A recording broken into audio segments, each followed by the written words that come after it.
नहीं मैं करूँगा। अरे आपका काम नहीं है, मेरा काम है। अरे आपका काम नहीं है, बैठो, क्या नाम है, खेत की बैठो, मेरा काम है। अरे अब आप हाउस चलाओगे क्या? आपने हाउस चलाना क्या? आपने हाउस चलाना क्या? कागरू का हाल भैया पूर्वांचल के। आज बात हुई पूर्वांचल में कैसे विधायक जी के डांट पड़ गई और स्पीकर साहब अपना हेडफोन फेंके और चल दिए। क्या मैटर है आज पूर्वांचल की बात में आपको बताएंगे कि पूर्वांचल की किस विधायक के चक्कर में किस विधायक को डांट पड़ गई और स्पीकर साहब गुस्सा हुए, नाराज हुए, हेडफोन फेंके, बोले अब 10 मिनट बाद मिलूंगा। कुल मिलाकर एकदम मस्त ड्रामा हुआ है, एकदम सीरियल जैसा।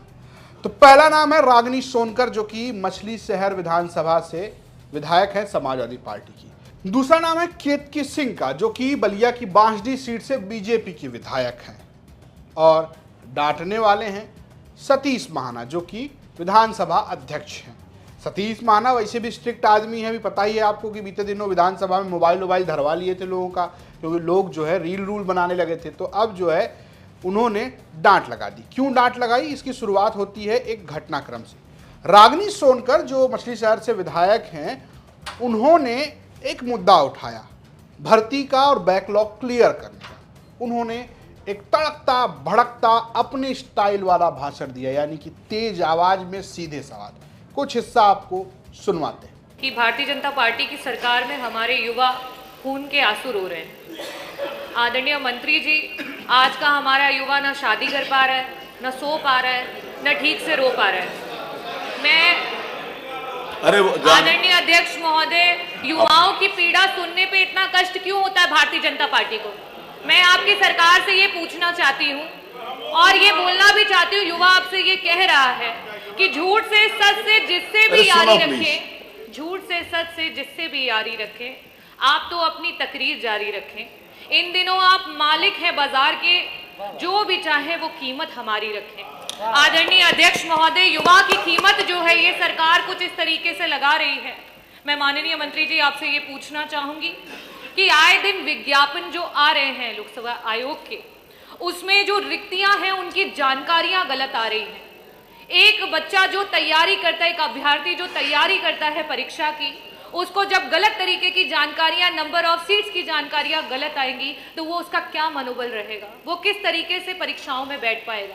तो क्या सरकार, मेरा पहला प्रश्न ये है कि विभागों में कुल कितने पद रिक्त हैं और इन पदों को कब तक सरकार भरेगी? वैसे रागिनी सोनकर लंबा बोली थी, इसके बाद बारी आई जवाब देने की। जवाब देने उठे शांत सौम्य स्वभाव के सुरेश खन्ना।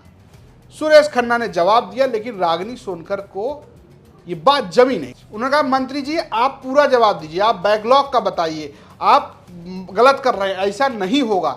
और ये करके उन्होंने सीधे मंत्री की तरफ ये सवाल उठा दिया कि आप जो हैं गुमराह कर रहे हैं। अब मंत्री जी कुछ करते, इससे पहले विधानसभा अध्यक्ष सतीश महाना ने ये मोर्चा संभाला। उन्होंने कहा कि रागिनी जी बैठ जाइए, हो गया, जो सवाल पूछना था आपने पूछ लिया, अब इसको मतलब इशू उशू मत बनाइए। ये वाला हिस्सा भी आप देखिए जरा। कैलेंडर जारी होता है और पूरे साल भर का कैलेंडर जारी होता है और उसमें जितने पद रिक्त हैं उसमें बाकायदा डेट, विज्ञापन की डेट भी दी जाती है। विज्ञापन की डेट से लेकर और अंतिम परीक्षा तक की डेट पहले दी जाती है। 26 के लिए 30 जनवरी को कैलेंडर जारी हो गया हमारे पास। आपने पूछा 2017 से लेकर अब तक कितने लोगों को मिला और उसका क्या परिणाम है, तो मैं मान्यवर आपके माध्यम से ये बता दूं कि अभी तक आयोग के द्वारा, उल्लेखनीय है कि आयोग के द्वारा अप्रैल 2017 से अब तक 47,407 पदों पर चयन की कार्रवाई समयबद्ध रूप से पूरी की गई। बार बार ये कहा जाता है कि हम आरक्षण का पूरा वो पालन नहीं कर रहे हैं मान्यवर। जो भी संवैधानिक व्यवस्था है मान्यवर, उसको हम पूरी तरीके से पालन कर रहे हैं। और ये अपने आप में इस बात का सबूत है कि जो संख्या जिसके आधार पर हमने वो बता रहे दिया हैं, संख्या बता रहे हैं, उसमें आपने SC ST भी पूछा, SC पूछा, और उसके आधार पर हम ये बता रहे हैं खास तौर से कि संख्या 27% इतनी है, लेकिन दिए गए 17,295। नहीं, आप अधिकार तो दूसरी सरकारों में था, क्या सरकार उसको लागू करेगी? क्या दलितों को और OBC को जो है जिस तरीके से पुरानी सरकार कर रही थी उसको मंत्री जी करेंगे? और क्यों नहीं भरा गया? बैकलॉग ही बताया, ये बैकलॉग ही बताया। मंत्री जी हर विभाग पे अध्यक्ष हैं, हम लोग तो कमेटियों में समितियों में बैठते हैं, उधर के लोग भी बैठते हैं, इधर के लोग भी बैठते हैं, हर विभाग पे सिर्फ अध्यक्ष जा रहा है, कब भर्तियां होंगी? ये प्लीज बैठिए, हो गया, उन्होंने जो बात बताया वो इस तरह है। तो ये वो मोमेंट है जहां से शुरू हुई सारे खेल। अब इधर से एक तरफ रागिनी सोनकर थी, दूसरी तरफ राम अचल राजभर थे और संग्राम सिंह थे। ये लोग जो है एकदम धुआंधार हल्ला काटे हुए थे। अब इनको विधानसभा अध्यक्ष ने बिठाया तो उधर से लोग खड़े हो गए और उधर से हल्ला गुल्ला शुरू हो गया। फिर इधर वालों को डांट के जैसे ही खाली हुए तब उधर वालों यानी कि बीजेपी वालों की तरफ चले गए और केतकी सिंह उनको दिख गई। केतकी सिंह कुछ कह रही थी जो बात माइक में रिकॉर्ड नहीं हुई, लेकिन सतीश महाना ने साफ साफ नाम लेते हुए, कौन? केतकी सिंह, बैठ जाइए, आपको सदन चलाना है, आप सदन चलाएंगे, और इतना कह के उन्होंने अपना हेडफोन फेंक दिया। प्लीज बैठिए, हो गया, उन्होंने जो बात बताया वो इस तरह है।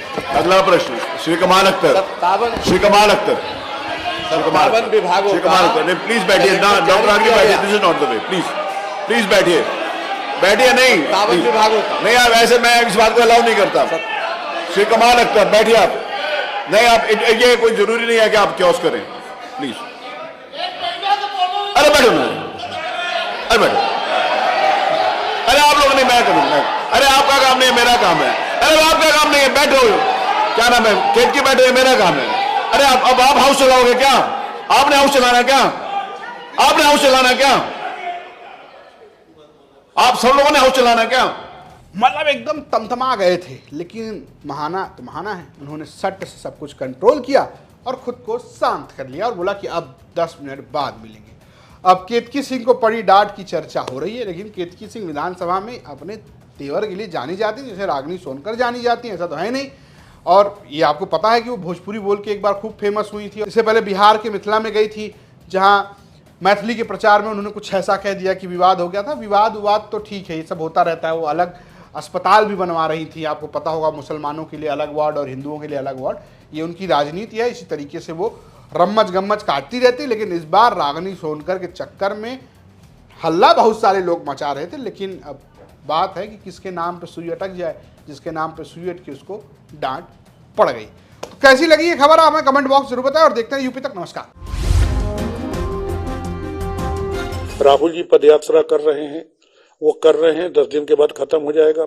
जमीन पे अगर नहीं आएगा तो क्या मतलब? राहुल जी के पदयात्रा करने के क्या क्या कारण है, क्या क्या मुद्दे हैं, किस बात को लेके चल रहे हैं? भाई अकेला चना भाड़ नहीं फोड़ पाएगा।